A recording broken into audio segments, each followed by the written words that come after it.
Some of the smartest people I've ever worked with were terrible leaders. This video is about why. Because leadership, it's not an encyclopedia. It's not about having all the answers. It's about creating clarity, building trust, helping people execute, and creating environments where other people can thrive. And this makes a big difference between a smart leader and a great leader. So here are the differences. First, knowledge is technical. Leadership is relational. A lot of people get promoted into leadership because they're technically excellent. And yes, technical skills matter. It gets you credibility. It gets you in the room, right? And look, as a scientist, I know this very well because for a long time, I thought leadership meant I had to show up as the smartest person in the room. But sometimes the way I showed up made people hesitant to even bring me into conversations. There was a huge shift for me because I had to realize that leadership wasn't just about intelligence.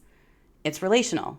If people can't communicate with you, disagree with you, challenge you, or bring problems to you, or even feel safe enough to think out loud around you, then your intelligence becomes intimidating instead of useful. So something you can try is the next time you're in a meeting, instead of trying to sound impressive, ask a question like, what's something we might be missing? Or what's your experience with this? These questions change the room because leadership isn't proving your intelligence. It's creating participation. Second, knowledge is about answers. Leadership is about questions. A lot of high performers become leaders because they're really good at solving problems. But then they accidentally become bottlenecks because every problem starts routing through them. Knowledge says, I have the answer, right? Leadership says, how do I help the team think better? So the next time someone brings you a problem, I encourage you, don't answer immediately. Ask, well, what do you think the real issue is? Or what options have you already considered? That builds ownership.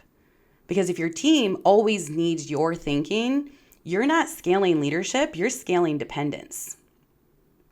Lastly, knowledge is static, leadership is adaptable. The hardest part, absolute hardest part of leadership is that everything is going to change, right? All the time. Teams are going to change, situations are going to change, pressure is going to change, priorities are going to change. And what worked 6 months ago might not work now. And leaders struggle because they keep applying old solutions to new environments. So instead of asking, how do I get people to stop resisting change? You need to ask, what uncertainty haven't we addressed yet?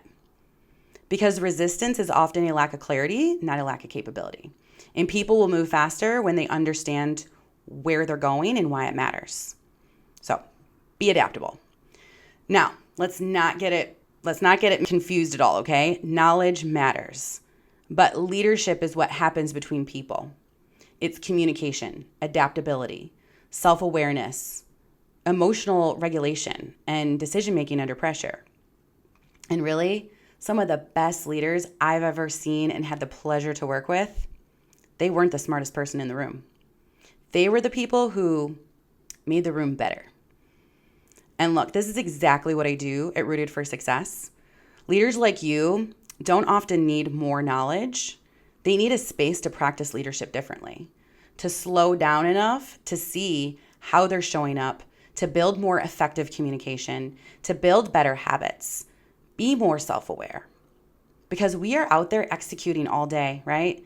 And we leave very little time to actually practice. So if this kind of conversation resonates with you, please do connect with me. You can reach out directly, or for now, you can just subscribe for more.